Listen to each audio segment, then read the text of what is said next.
Republicans backed away from some of the most controversial education proposals in their finalized tax bill Friday, leaving in place a school supply deduction for teachers and breaks for student borrowers while also declining to tax tuition benefits, a prospect that infuriated graduate students.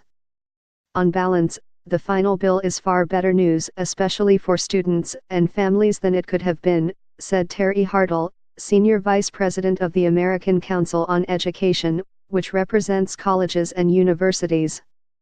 But public school advocates assailed the plan, which left intact provisions that could hurt public school funding while providing tax breaks for parents who send their children to private schools.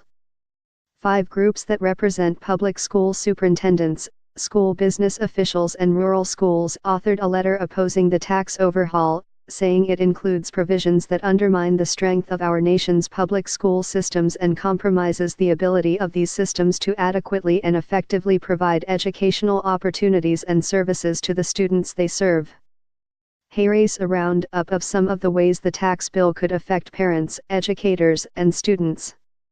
Under current law, tax-free 529 college savings accounts can be used only to pay for college.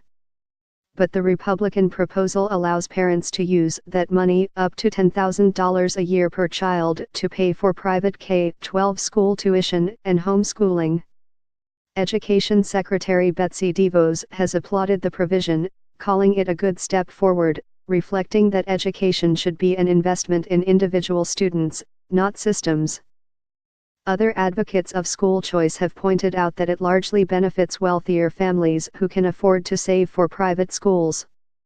And public school advocates say it gives parents incentives to leave public schools, and that harms districts that rely on education funding based on how many pupils enroll.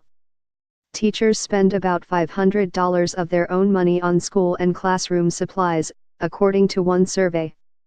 In 2002, Congress gave educators who shelled out for pencils, art supplies, paper and other school supplies a $250 tax break. The House bill sought to eliminate that, leading to an outcry from cash-strapped teachers.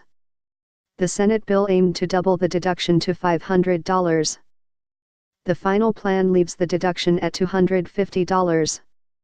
The proposal curtails the ability of taxpayers to deduct state and local taxes from their federal tax bill, limiting the deduction to $10,000. By increasing the federal tax burden on individuals, advocates worry that states, counties, and school boards will have a tougher time raising money for schools, which get most of their resources from state and local tax revenues. Public colleges and universities could also see a ripple effect.